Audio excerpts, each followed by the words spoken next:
তো গাছ আমি এখন চলে এসেছি ঝড়খালি জঙ্গলের কাছে। তো আমি এখন যাচ্ছি নদীর পাশ থেকেই। তো এখানে বাঁধ রয়েছে, বাঁধের উপর থেকে আমি এখন যাচ্ছি।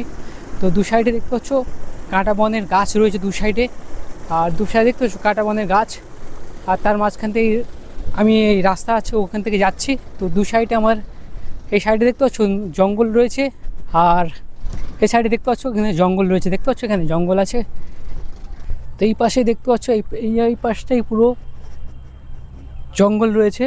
তো আমি এখন জঙ্গলের পাশ থেকে যাচ্ছি, এর মধ্যেই যাব, দেখি মানে বাঘের দেখা পাই কিনা বা হরিণের দেখা পাই কিনা, যাব তার জন্যে। তো এখনও অবধি মানে জঙ্গলের মধ্যে যাওয়া হয়নি। তো আমি আস্তে আস্তে একটু পজিশন দেখে মানে জঙ্গলের দিকে যাব।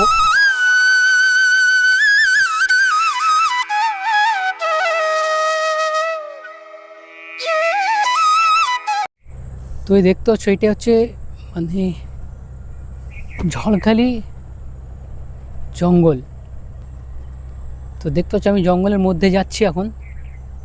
তো দেখতে পাচ্ছি কীভাবে মানে ঘন বসত এগুলো জঙ্গল, কি বড় বড় জঙ্গল দেখতে পাচ্ছ, আর পুরো এই নিচে পাশেই হচ্ছে নদী আছে।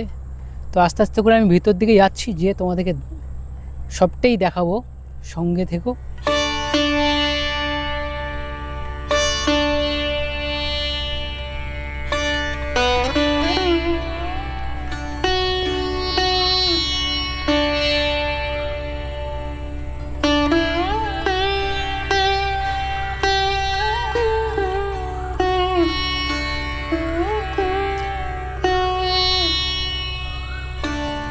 এই পাশেই দেখতে হচ্ছে একটা বোট, এইসব বোটে করে আমাদের মানে ঘুরতে নিয়ে যাওয়া হয়।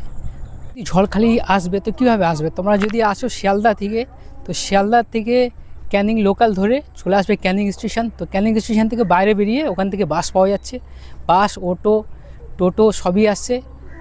তো এখানে ঝড়খালির জন্য তো এখানে ওইখান থেকে বাস ধরে চলে আসবে বা অটো ধরে টোটো ধরে, তো ঝড়খালি চলে আসবে। ঝড়খালি এইখানে আসলেই তো এখানে দেখতে হবে জঙ্গল। পাশেই দেখতে হচ্ছে একটা বোট দাঁড়িয়ে রয়েছে। তো এই বোটগুলোতেই মানে সুন্দরবন ঘুরতে নিয়ে যাওয়া হয়। তো মূলত এই দেখতে হচ্ছে এইসব বোটগুলোই নিয়ে যাওয়া হয়। আর পাশেই দেখতে হচ্ছে এটা জঙ্গল, এর মাঝখানে কিন্তু এই নদী আছে, নদীর থেকে জলও দেখা যাচ্ছে, দেখতে পাচ্ছ। তো এই কী জানি কাটা কাটা গাছ রয়েছে এর মধ্যে, জানি না এটা কী গাছ, কী সুন্দর এই যে কাটা দেখতে পাচ্ছ, এগুলো কাটা গাছগুলো কি সুন্দর হাতে ফুটছে এই কাটা গাছগুলো। তো মূলত দেখতে পাচ্ছ এদিকটা চারদিকে এটা হচ্ছে কি গাছ, এটা মানে পাতাবাহার গাছ যত সম্ভব। কি সুন্দর গাছগুলো, সেই কিছুটা তেজপাতার মতন দেখতে, দেখতো সেই পাতাগুলো কিছুটা তেজপাতার মতন দেখতে, জানি না এটা কি গাছ, কি সুন্দর মানে পাতাগুলো লম্বা লম্বা, সেই তেজপাতার মতন পাতাগুলো সম্পূর্ণ দেখতে।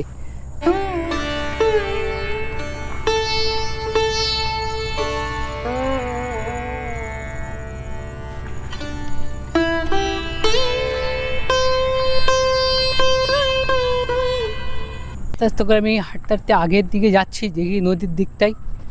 তো ভালো একটা খুব সুন্দর পরিবেশ, দেখতে পাচ্ছ। মানে একদিন এসে একদিনের ট্যুরের জন্যে খুবই একটা সুন্দর প্লেস, দেখতে পাচ্ছ। এটা খুবই একটা সুন্দর মানে জায়গায় একদিনের ট্যুরে মানে খুবই সুন্দর একটা জায়গা বলতে গেলে চলে। কেউ যদি আসতে চায় এইভাবে একদিনের ট্যুরের জন্যে খুব একটা সুন্দর জায়গা। মানে দেখতে পাচ্ছ চারদিকে এইভাবে, এই দেখো ওদিকটায় নদী দেখা যাচ্ছে, এটা যত সম্ভব মাতলা নদী না কি জানি না, সম্ভবত মাতলা নদী হবে এটাই। আর এদিকটা চারদিকটা দেখতে পাচ্ছ কীভাবে মানে বুনো জঙ্গল, পুরো চারদিকটাই বুনো জঙ্গল, দেখতে পাচ্ছ। অসাধারণ লাগছে, খুব সুন্দরই লেগেছিলাম।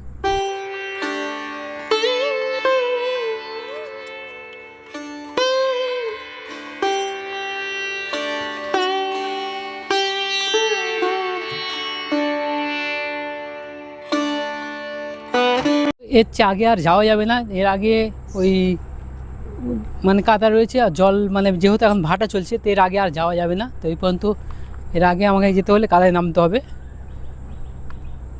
তা আমি একটু ওই সাইডটা ওই দিকটা ঘুরে দেখি নদীটা তোমাদেরকে দেখাবো, আর নদীর দিকটা যাওয়ার চেষ্টা করছি। ওই দিক থেকে একটুখানি ঘুরে, এই রাস্তা আছে, এই রাস্তা থেকে ঘুরে নদীর দিকে যাওয়া যায়। তো আমি এখন যাচ্ছি ওই দিক থেকে উঠে ওই নদীর দিকটা যাবো, ওই দিক থেকে ঘুরে। তো আমি এখন যাচ্ছি, দেখতে পাচ্ছ। তো এই নদীর পাশেই চলে এসেছি, দেখতে পাচ্ছ, অনেক যতটা যাওয়া যায়। তো আমি যাচ্ছি আমার, তো দেখতে পাচ্ছ। তো আমি এখন এই একটা ছোট্ট একটা ব্রিজ মতন করেছি কাঠ দিয়ে, তো ওর উপর থেকে আমি যাচ্ছি। তো দেখতেই পাচ্ছ আমি ওর উপর থেকেই এখন যাচ্ছি।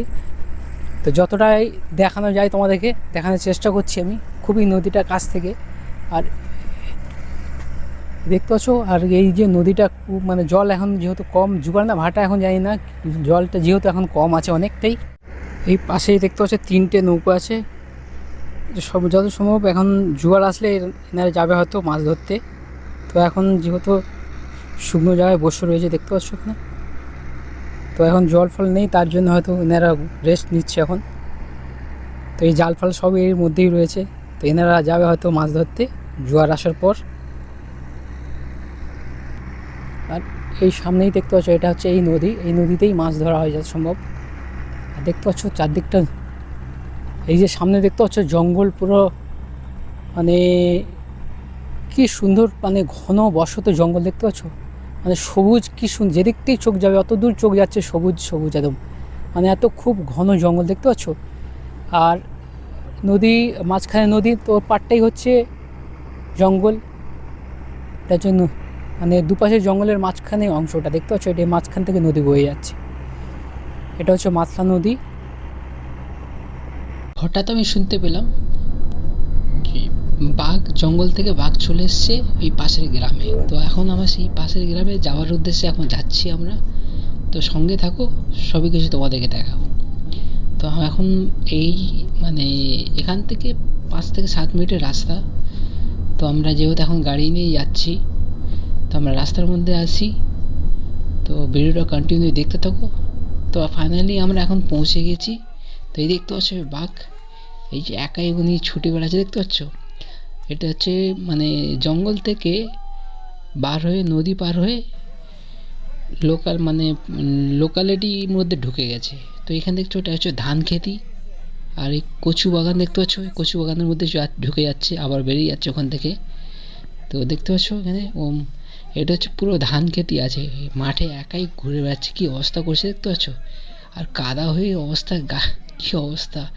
আর আর যেহেতু বন দপ্তরের খবর দেওয়া হয়েছে, তো হয়তো বন দপ্তরের লোক চলে আসবে এখনই হয়তো।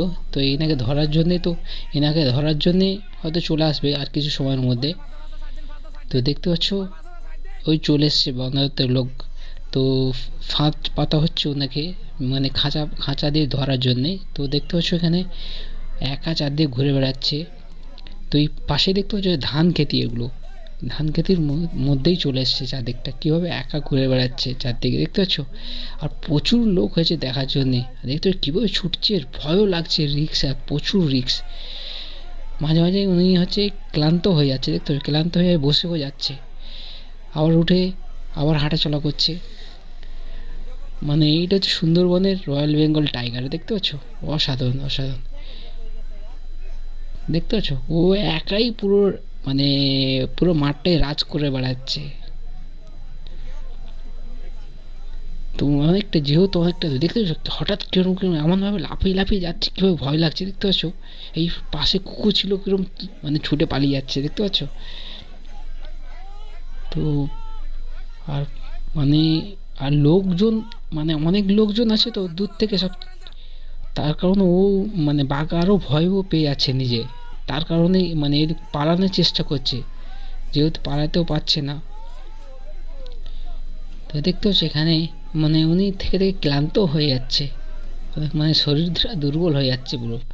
আর দেখতে পাচ্ছ এই আস্তে দেখতে পাচ্ছ শরীরটা এখন দুর্বল হয়ে গেছে পুরো, কীভাবে আস্তে আস্তে আসছে। এই আস্তে আস্তে যেতে হঠাৎ ছুট ভাই, এই দেখেছো কি ছুট দিয়েছে, ছুট দিয়ে যে সুন্দর লাগে। এই দেখছো মাঝে মাঝে এখানে এসে বসে পড়লো কিছুক্ষণ, চারদিকে ছুটে বেড়াচ্ছে। আর আমরাও তো ওদের পিছনে পিছনে আমরাও ছুটে বেড়াচ্ছি ওর পিছনে পিছনে। তো দেখতে পাচ্ছ, তো এটা মাঝে মাঝে এই কচু বনগুলো আছে, কচু বনের মধ্যে ঢুকেও যাচ্ছে, অসাধারণ লাগছে, কি সুন্দর লাগছে দেখতেছো।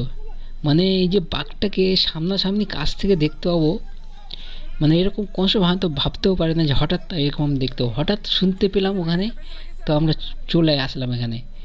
মানে সবার ভাগ্যে জোটে না এরকম। তো শুনলাম যে এখানে পাশেই দাদারা বলছিল যে মানে জঙ্গল থেকে মানে হামেশা এরকম মাঝে সাঝে চলে আসে এরকম, বলে অনেক রিস্ক আছে এখানে। সুন্দরবন এরিয়ায় থাকাও প্রচুর রিস্ক, জঙ্গল এরিয়ার কাছে থাক মানে। দেখতে পাচ্ছ পুরো মাঠে ঘুরে ঘুরে পুরো গা হাত কাদা, মানে কালো হয়ে গেছে, কাদা পুরো গায়ে, গোটা গায়ে কাদা ভর্তি হয়ে গেছে। এই হচ্ছে রয়্যাল বেঙ্গল টাইগার, দেখেছো? উফ, কি লাগছে একদম। পুরো গায়ের অবস্থা দেখছো, পুরো মাঠ কাদা কাদা হয়ে গেছে পুরোটা। তো এতদিন মানে এসেছি সুন্দরবনে, অনেকবার এসেছি, কিন্তু কোনো সময় বাঘ চোখে পড়ে না একদম সামনে থেকে। তো এইবারে এসে যে এরকম একদম সামনে থেকে দেখতে পাবো, কোনো সময় ভাবতেও পারি না। তো মানে বাঘটা অনেক দূরে, যেহেতু আমি জুম করে তোমাদেরকে দেখাচ্ছি, দেখতে পাচ্ছ ওফ কি ছুটছে, কি লাগছে দেখছো, হেভি লাগছে যখন ছুটছে। মানে এটা যদি শুকনো জায়গায় ছুটতো না, যা লাগতো, হেভি লাগতো নাকি। অসাধারণ অসাধারণ, খুবই সুন্দর। দেখতে পাচ্ছ ওই মানে ওনার পাশেই হচ্ছে রেস্কিউ করার জন্যই লোক চলে এসছে বন দপ্তর থেকে। তো ওদিকে মানে ফাঁদ পাতানো হচ্ছে, মানে কীভাবে একটা করে দেখছি, কিন্তু ওদিকটা আমি দেখার চেষ্টাও করছি না। আমি এখন বাঘটার উপর ফোকাস করছি, বাঘটার মেন উদ্দেশ্য আমার বাঘটা দেখার। তো আমার ভিডিওটা যদি ভালো লাগে একটা লাইক, শেয়ার, কমেন্ট, আর চ্যানেলে যদি নতুন হয়ে থাকো চ্যানেলটাকে সাবস্ক্রাইব করে দিবে। তো আজকের এখানেই ভিডিওটা শেষ করলাম।